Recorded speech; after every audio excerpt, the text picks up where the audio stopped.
212 212 पे 51 नंबर। हरिओम नमः संस्कृता। मैं कुमार गौरव संस्कृत गंगा दारागंज प्रयागराज से आप सभी का हार्दिक स्वागत करता हूं। आशा करता हूं आप सभी बहुत अच्छे होंगे और सर्दी का मजा ले रहे होंगे। आज हम प्रश्न पत्र गंगा के इस एपिसोड को फिर से आगे बढ़ा रहे हैं और ये हमारा देखिएगा पहला प्रश्न है, 51 नंबर है और 75 प्रश्न होते हैं, 51वां भाग है। देखिए 51 नंबर प्रश्न है और यहाँ लिखा क्या है, न जाने भोक्तारं कामिह समुपस्थास्यति विधिः। न जाने भोक्तारं कामिह समुपस्थास्यति विधिः। अब देखिए पूछ रहा है कि इसमें आपका छंद कौन सा है। क्या पूछ रहा है कि इसमें छंद कौन सा है, तो क्या आप कहेंगे, क्या कहेंगे इसमें छंद कौन सा है? शिखरिणी छंद है। कौन सा छंद है? शिखरिणी छंद है इसमें। और आपको पता होगा कि पूरा श्लोक कैसे है, कैसा श्लोक है पूरा जानते हैं? अनाघ्रातं पुष्पं केसलयमलूनं कररुहै अनाविद्धं रत्नं नव मधुनवमनास्वादितरसम् अखण्डं पुष्पाणां फलमिव च तद्रूपमनघं न जाने भोक्तारं कामिह समुपस्थास्यति विधि। ये आपका श्लोक है, अभिज्ञान शाकुंतल का है। और ये जो आप शिखरिणी छंद देख रहे हैं, तो शिखरिणी छंद का लक्षण क्या है वो भी आपको पता होगा। क्या लक्षण है बताइए? रसैरुद्रैश्चिन्ना यमन सबलाग शिखरिणी। तो ये शिखरिणी छंद का लक्षण हो गया। और आपको पता होगा कि सृगधरा का क्या लक्षण है? म्रभ्रैर्यानाम त्रयेण त्रिमुनियति युता श्रगधरा कीर्तितेयम। ये श्रगधरा का लक्षण है। मभ्रैर्यानाम त्रयेण त्रिमुनियत युता श्रगधरा कीर्तितेयम। ये श्रगधरा का लक्षण हो जाएगा, आपको विज्ञान शाकुंतल में मिलेगा। या सृष्टि सृष्टुराद्या भवति विद्युतम या हविर्या च होत्री। अभिज्ञान शाकुंतल के आप पहले श्लोक को देख सकते हैं। और आइए ये जो कि हरिणी का भी आपको पता है, षड वेदैर हयैर हरिणी मता, ये भी आप जानते होंगे। षड वेदैर हयैर हरिणी मता और मंदाक्रांता जलद षडगैर भौनतौतात गुरुश्चेत हो गया। और मभ्रैर्यानाम त्रयेण त्रिमुनियत्युता श्रगधरा कीर्तितेयम और रसैरुद्रैश्चिन्नायमल सबलाग शिखरिणी। हुआ कि नहीं हुआ? आइए अगले वाले प्रश्न पर चलें। अगला प्रश्न देखिएगा। अगला प्रश्न 52 नंबर प्रश्न है। लिखा है कि वैदेही बंधोर हृदयम विदद्रे। क्या लिखा है? वैदेही बंधोर हृदयम विदद्रे इत्यत्र कस्तावत वैदेही बंधु। कौन है वैदेही बंधु, ये आपसे पूछ रहे हैं। कौन है? श्री राम है। कौन है? श्री राम है वैदेही बंधु। कहाँ का है? आपका रघुवंश का है 14वां श्लोक। कौन सा है? रघुवंश में मिल जाएगा आपका। रघुवंश का है 14वें सर्ग का 33वां श्लोक है। हाँ, 14वें सर्ग का 33वां श्लोक है। और श्लोक कैसे है आपको जानना चाहिए। न सम श्लोक है आपका, कलत्र निंदा गुरुणा किलैवम अभ्याहतम कीर्ति विपर्ययेण अयोघनेनाय इवाभितप्तम वैदेही बंधोर हृदयम विदद्रे। जाने कि नहीं जाने? कलत्र निंदा गुरुणा किलैवम अभ्याहतम कीर्ति विपर्ययेण अयोघनेनाय इवाभितप्तम वैदेही बंधोर हृदयम विदद्रे। ऐसा आपका ये श्लोक है और ये राम के लिए है। वैदेही बंधु कौन है यहाँ पे पूछ रहे हैं, तो श्री राम है। आइए अगले वाले प्रश्न पर चलते हैं। अगला प्रश्न देखिएगा आपका 53 नंबर प्रश्न है और यहाँ लिखा हुआ है, रत्नावल्याम उदयनस्य कंचुकी कह। रत्नावली में उदयन का कंचुकी कौन है? तो उदयन का कंचुकी कौन हो जाएगा? बाभ्रव्य हो जाएगा। कौन हो जाएगा? बाभ्रव्य हो जाएगा। आइए अगले प्रश्न पर चलते हैं। अगला प्रश्न देखिएगा 54 नंबर आपका प्रश्न है। लिखा है, कुरंगेन हर्ष चरिते किम कर्म कृतम। कुरंग ने हर्ष चरित में जो है कौन सा कर्म किया है, तो ये आपसे पूछ रहे हैं। तो कौन सा कर्म किया है? वार्ता प्रदान किया। क्या किया है? वार्ता प्रदानम कृतम। तो ये वाला सही हो जाएगा कि नहीं। कुरंगेन हर्षचरिते किम कर्म कृतम वार्ता प्रदानम कृतम। आइए अगले वाले प्रश्न पर चलते हैं। अगला 55 नंबर प्रश्न देखिएगा, लिखा हुआ है सुवर्ण पुष्पाम पृथ्वीम चिन्वन्ति पुरुषास्त्रयः। सुवर्ण पुष्पाम पृथ्वीम चिन्वन्ति पुरुषास्त्रयः। पूछ रहे हैं कि ये जो है ध्वन्यालोक में किसके उदाहरण के रूप में है, ऐसा आपसे पूछ रहे हैं। तो किसके उदाहरण के रूप में है? अविवक्षित वाच्य के उदाहरण के रूप में। किसके? अविवक्षित वाच्य का ये उदाहरण है। अविवक्षित वाच्य का उदाहरण क्या है? सुवर्ण पुष्पाम पृथ्वीम चिन्वन्ति पुरुषास्त्रयः। तो ये अविवक्षित वाच्य का क्या हो जाएगा? उदाहरण हो जाएगा। आइए अगले वाले प्रश्न पर चलते हैं। अगला प्रश्न देखिएगा, 56 नंबर प्रश्न है। लिखा हुआ है कि नृत्यम क्या है? शून्य स्थानम पूरे। नृत्यम ताल लयाश्रयम। क्या है नृत्य? नृत्यम ताल लयाश्रयम। हो जाएगा कि नहीं हो जाएगा? आइए अगले वाले प्रश्न पर चलते हैं। अगला प्रश्न देखिएगा, यहाँ लिखा हुआ है 57 नंबर प्रश्न है। लिखा है कि प्राप्त्याशा भवति। प्राप्त्याशा होती है। आपका 57 नंबर प्रश्न है। तो कहते हैं आपने पढ़ा होगा अवस्था पंचकार्यस्य प्रारब्धस्य फलार्थी, है ना। अवस्था पंचकार्यस्य प्रारब्धस्य फलार्थी आरंभ यत्न प्राप्त्याशा नियताप्ति फलागमा। आरंभ यत्न, यत्न माने कि प्रयत्न, आरंभ यत्न प्राप्त्याशा फिर हो गया नियताप्ति और फलागम। पंचकार्यावस्थाएं बताएंगे। अवस्था पंचकार्यस्य प्रारब्धस्य फलार्थिभिः आरंभ यत्न प्राप्त्याशा नियताप्ति फलागमः। तो कौन कौन सी? तो कहते हैं कि ये बताइए भैया आरंभ का क्या लक्षण है? आरंभ का भी आपको लक्षण पता होना चाहिए। तो कह रहे हैं कि औत्सुक्य मात्रमारंभ फल लाभाय भूयसे। औत्सुक्य मात्रमारंभ फल लाभाय भूयसे। तो कहे प्रयत्न क्या है? तो कह रहे प्रयत्नस्तु तदप्राप्तौ व्यापारोति त्वरान्वितः। प्रयत्नस्तु तदप्राप्तौ व्यापारोति त्वरान्वितः। फिर कह रहे प्राप्त्याशा क्या है? तो कह रहे उपायापाय शंकाभ्याम प्राप्त्याशा प्राप्ति संभवा। क्या है? उपायापाय शंकाभ्याम प्राप्त्याशा प्राप्ति संभवः। और फिर कह रहे नियताप्ति क्या है? तो कह रहे अपाया भावतः प्राप्ति नियताप्ति सुनिश्चिता। क्या कहते हैं? अपाया भावतः प्राप्ति नियताप्ति सुनिश्चिता। और फलागम के लिए लास्ट में कहते हैं, क्या कहते हैं? समग्र फल संपत्ति फल योगो यथोदितः। समग्र फल संपत्ति फल योगो यथोदितः। तो कह रहे प्राप्त्याशा भवति। प्राप्त्याशा क्या होती है आपसे जानना चाहते हैं। तो आपने पढ़ा उपायापाय शंकाभ्याम प्राप्त्याशा प्राप्ति संभवा। क्या पढ़ा? उपायापाय शंकाभ्याम प्राप्त्याशा प्राप्ति संभवा। पढ़ा कि नहीं पढ़ा? हो जाएगा ये उपायापाय शंकाभ्याम प्राप्त्याशा प्राप्ति संभवः। तो ये वाला आपका बी वाला क्या हो जाएगा? बिल्कुल सही हो जाएगा। आइए अगले वाले प्रश्न पर चलते हैं। अगला प्रश्न देखिएगा, 58 नंबर प्रश्न है। और यहाँ पे लिखा हुआ है निःशेषच्युत चंदनम स्तन तटम निर्मृष्ट रागोधरो नेत्रे दूरमनंजने पुलकिता तन्वी तवेयं तनुः मिथ्यावादिनी दूति बांधव जनस्याज्ञात पीडागमे वापीं स्नातु मितो गतासि न पुनस्तस्याधमस्यांतिकम। कह रहे हैं कि यहाँ पर जो ये श्लोक है, इत्यादि श्लोके अत्र तदंतिकमेव रंतुम गतासि, वहाँ तुम रमण करने के लिए गई थी, रंतुम गतासि इति व्यंग्यम। यह जो व्यंग्य है मम्मटेन कथम निर्धारितम, कैसे निर्धारित किया है? प्राधान्यन अधम पदेन या प्राधान्यन मिथ्यावादिनी दूति, उससे कि निश्शेष शब्द से कि निर्मृष्ट रागोधरो, तुम्हारे अधर का जो ये राग नष्ट हो गया इस पद के द्वारा, कि निश्शेष शब्द के द्वारा, कि मिथ्यावादिनी है झूठ बोलने वाली, इसके द्वारा या अधम के द्वारा। तो अत्र अधम पदेन व्यंगम व्यज्यते। तो अधम के द्वारा। तो ये वाला आपका क्या हो जाएगा? सही होगा कि नहीं होगा? बताइए भैया। प्राधान्येन अधम पदेन व्यज्यते। तो ये वाला सही हो जाएगा आपका। आइए अगले वाले प्रश्न पर चलते हैं। अगला प्रश्न देखिएगा, 59 नंबर प्रश्न है। लिखा है कि किंचित पृष्ठम पृष्ठम वा कथितम यत् प्रकल्प्यते। किंचित पृष्ठम पृष्ठम वा कथितम यत् प्रकल्प्यते तादृगण्य व्यपोहाय डैश डैश डैश तुषा स्मृता रिक्त स्थानम पूरित।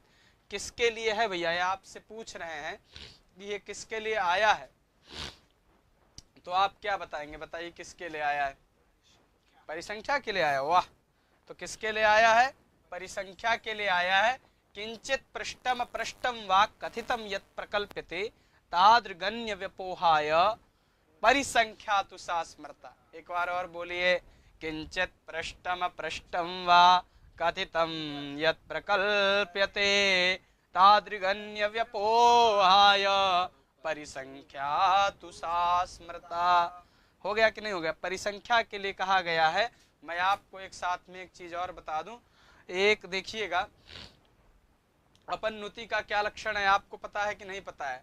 प्रकृतम यन निषिध्यान्यत साध्यते सात्वपन्नुति। प्रकृतम यन निषिध्यान्यत साध्यते सात्वपन्नुति। और उदाहरण क्या हो जाएगा इसका आपको पता होगा। अवाप्तः प्रागल्भ्यम परिणत रुचः शैलतनये। क्या होगा? अवाप्तः प्रागल्भ्यम परिणत रुचः शैलतनये। ये अपनुति का उदाहरण हो जाएगा। और लक्षण क्या हो जाएगा? प्रकृतम यन निषिध्यान्यत साध्यते सात्वपन्नुति। तो ये वाला जो हो जाएगा, ऑप्शन आपका ये है। ठीक है, मैं बता रहा हूं, प्रकृतम यन निषिध्यान्यत साध्यते सात्वपन्नुति अपन्नुति का लक्षण हो जाएगा। तो उदाहरण क्या होगा? अवाप्तः प्रागल्भ्यम परिणत रुचः शैल रुचय। परिणत रुचः शैल तनये, ये इसका उदाहरण हो जाएगा। और उपमा इस तरह व्याजस्तुति। आइए अगले वाले प्रश्न पर चलें भैया। अगला प्रश्न देखिएगा, 60 नंबर प्रश्न लिखा है कि दश रूपक मते नाटकस्य अंक संख्या भवति। नाटक की अंक संख्या कितनी होती है? 5 से 10 के बीच में होती है। कितनी होती है? क्या है? 5 से 10 के बीच होती है। आइए अगले वाले प्रश्न पर चलते हैं। अगला प्रश्न देखिएगा, 10 रूपक किसकी कृति है? बताइए, बोलिए आचार्य। अच्छा, अगला प्रश्न देखिएगा, रिक्त स्थानम पूरयत नाट्याख्यम पंचमम वेदम सेतिहासम करोम्यम। क्या है? आपको याद करना चाहिए। देखिए इसका पूर्णतया श्लोक क्या है। आंसर तो आपका डी वाला है। पूर्णतया श्लोक क्या है ये भी आपको पता होना चाहिए। पता होना चाहिए कि नहीं पता होना चाहिए? कह रहे सर्वशास्त्रार्थ संपन्नम, सर्वशास्त्रार्थ संपन्नम सर्वशिल्प प्रवर्तकम। सर्वशास्त्रार्थ संपन्नम सर्वशील प्रवर्तकम नाट्याख्यम पंचमम वेदम सेतिहासम करोम्यहम। है ना? तो कह रहे सर्वशास्त्रार्थ संपन्नम सर्वशील प्रवर्तकम नाट्याख्यम पंचमम वेदम सेतिहासम करोम्यहम। 5 नंबर ये पंचमम वेदम, ये वाला यहाँ पे आएगा, डी वाला सही हो जाएगा। आइए अगले प्रश्न पर चलते हैं। अगला प्रश्न देखिएगा, 62 नंबर प्रश्न है। और यहाँ लिखा हुआ है, क्या लिखा हुआ है बताइए भैया? सामान्यस्य द्विरेकस्य यत्र वाक्यद्वये स्थिति।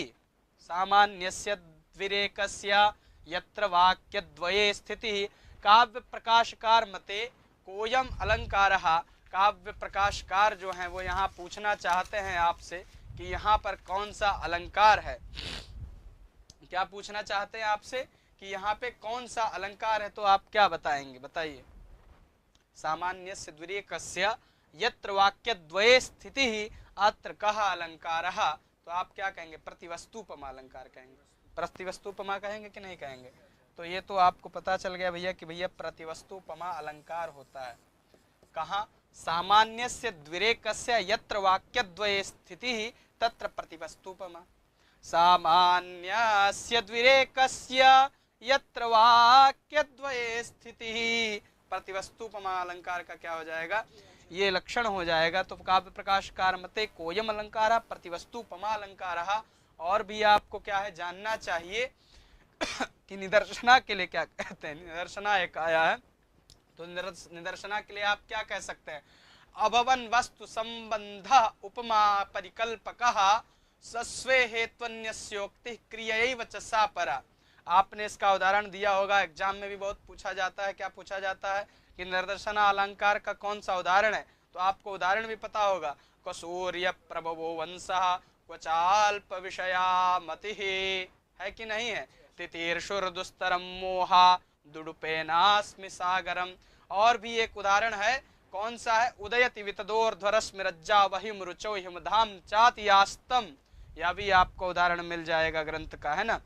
तो ये निदर्शना का क्या लक्षण हो गया? अभवन वस्तु संबंधा उपमा परिकल्पका। मैंने आपको उदाहरण भी बता दिया। क्व सूर्य प्रभुवंशा क्वचाल्प विषया मतिः।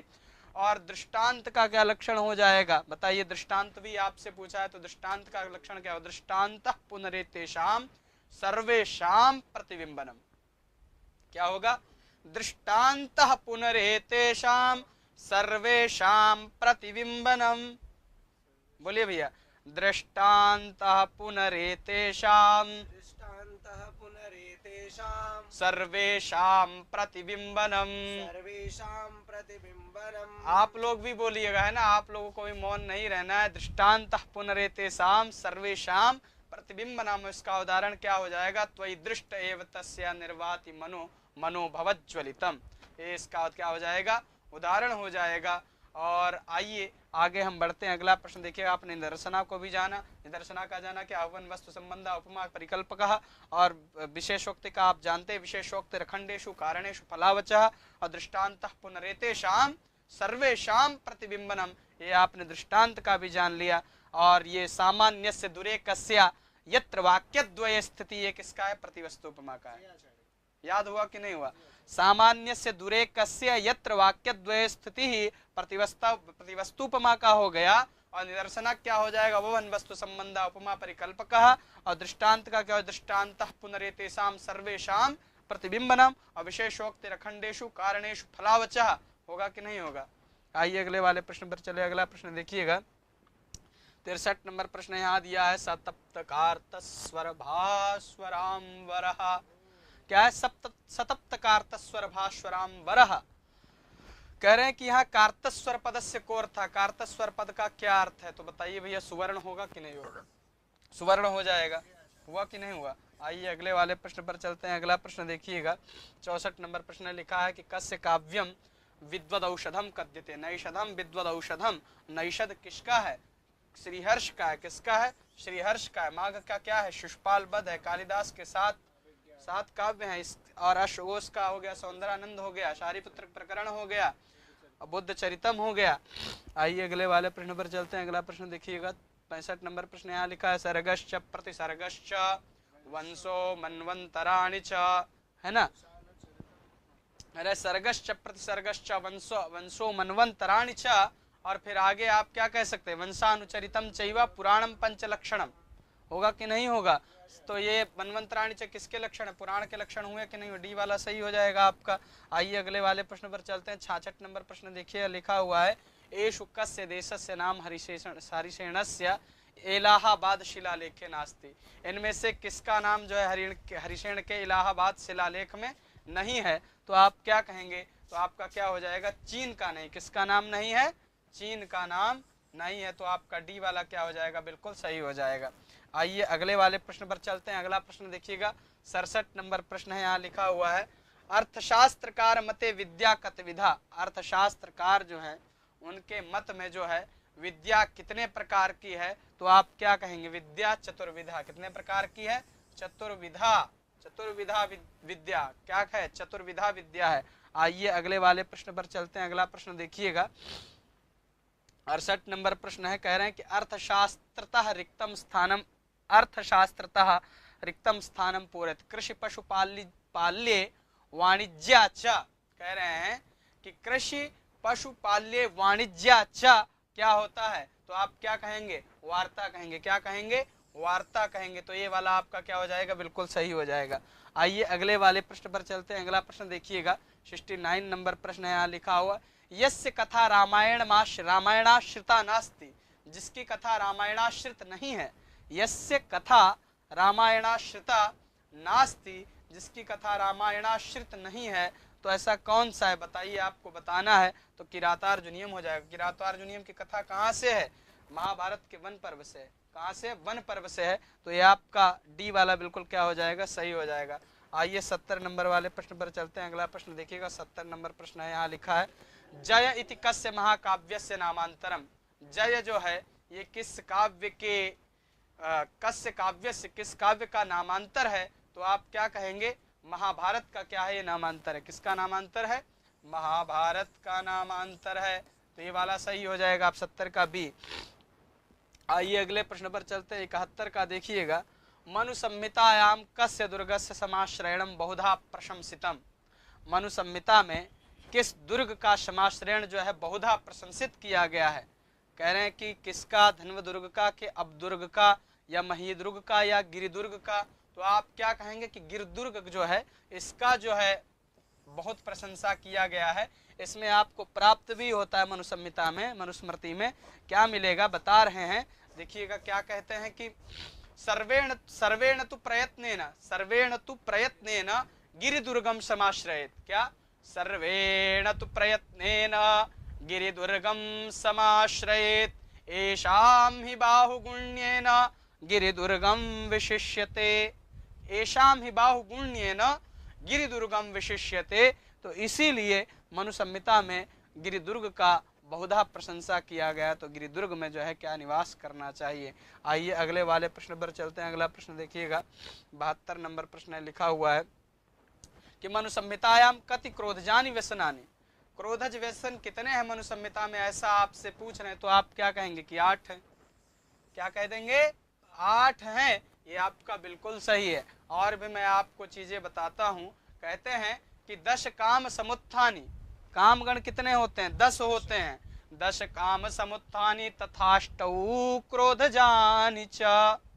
और 8 क्रोध होते हैं। तथाष्टौ क्रोधजानि च व्यसनानि दुरंतानि प्रयत्नेन विवर्जयेत्। व्यसन जो होते हैं दुष्ट, दुरंतानि दुष्टः अंतः येषां, जिनका दुष्ट अंत हो।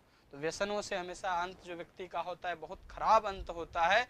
इसीलिए जो है प्रयत्नेन विवर्जयेत्, प्रयत्न करके इनको क्या करना चाहिए? छोड़ देना चाहिए। तो 10 काम समुत्थानि अष्टौ क्रोधजानि तथाष्टौ क्रोधजानि च। 10 काम समुत्थानि तथाष्टौ क्रोधजानि च व्यसनानि दुरंतानि प्रयत्नेन विवर्जयेत्। और क्या कहते हैं, कौन कौन से 10 कामज गण है वो भी आपको जानना चाहिए। मृगयाक्षो दिवा स्वप्न परिवाद स्त्रियो मदः तौर्यत्रिकम वृथाट्याचा काम जो 10 को गण। काम जो 10 को गण। ये तो काम गणों को आपने जान लिया। और आप जानिए कि कौन से अष्ट क्रोधज हैं, कौन से 8 क्रोध हैं उनको भी जानिए। तो कह रहे हैं पैशून्यम, पिशुनता, साहसम, साहस, द्रोह, द्रोह, ईर्ष्या, असूया, अर्थदूषणम। तो पैशून्यम, साहसम, द्रोह, ईर्ष्या, असूया, अर्थदूषणम। आगे कहते वाक् दंडजम च पारुष्यम क्रोधजोपि गणोष्टकः। होगा कि नहीं होगा? तो ये 8 क्रोध गण हो जाएंगे। तो इन्हीं के लिए कह रहे थे कि भैया ये कितने 8 हैं। और यदि काम पूछ ले तो कामज 10 हैं। कितने हैं कामगण? कामगण कितने हैं? 10 हैं। क्रोध गण कितने हैं? ये 8 हैं। आइए अगले वाले प्रश्न पर चलते हैं। अगला प्रश्न देखिएगा, लिखा है 73 नंबर प्रश्न है। श्रुतिस्तु वेदो विज्ञेयो धर्मशास्त्रम तु वै स्मृति इति मनुसंहितायां कस्मिन् अध्याये उपलभ्यते। प्रथम में, द्वितीय में, तृतीय में, चतुर्थ में। तो आप क्या कहेंगे कि द्वितीय में उपलब्ध होता है। कहाँ उपलब्ध होता है? द्वितीय में। मूलतः है क्या श्लोक, ये भी आपको जानना चाहिए। तो कह रहे कि श्रुतिस्तु वेदो विद्ययो धर्मशास्त्रम तु वै स्मृति ते सर्वार्थेष्वमीमांसे ताभ्याम धर्मो हि निर्भवौ।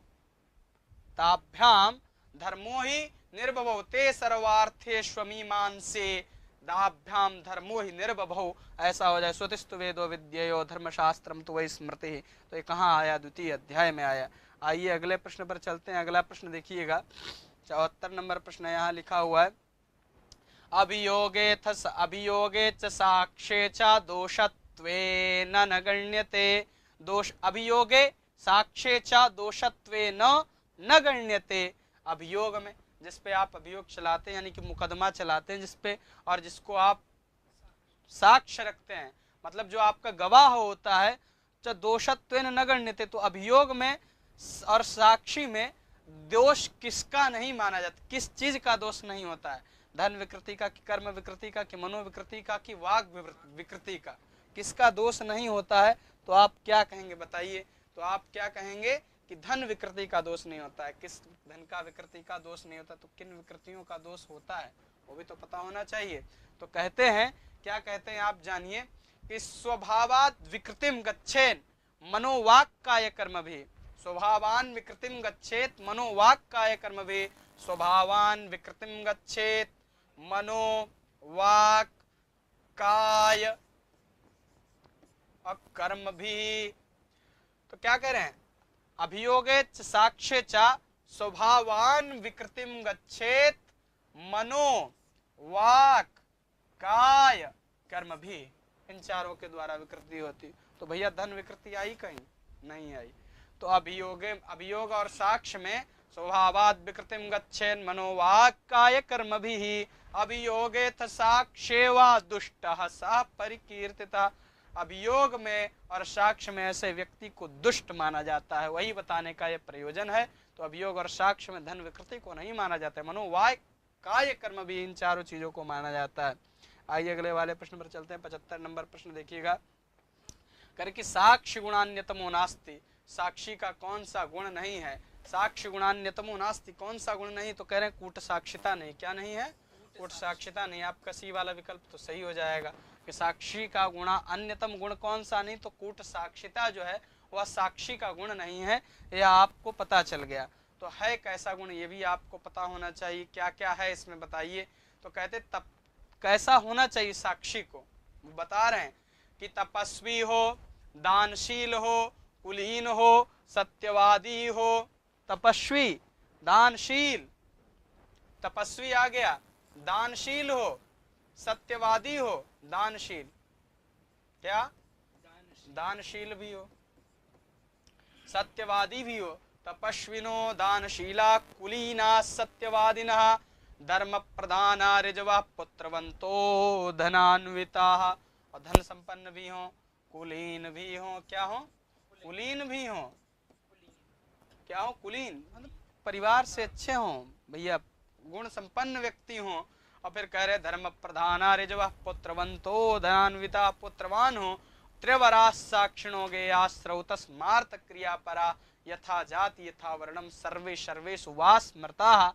तो आपके ये तो नहीं होते हैं, बाकी गुणों में कई सारे गुण होते हैं, तपस्विता, सत्यवादिता, धनान्विता। मैंने इसको पढ़ाया है, आप जाएंगे ऐप में तो ऐप में आपको मनुस्मृति मिल जाएगी, और या मनुस्मृति नहीं याज्ञवल्क्य स्मृति मिल जाएगी। और याज्ञवल्क्य स्मृति में मैंने ये गुण उनके पढ़ाए भी हैं, आप वहाँ से भी उनको पढ़ सकते हैं।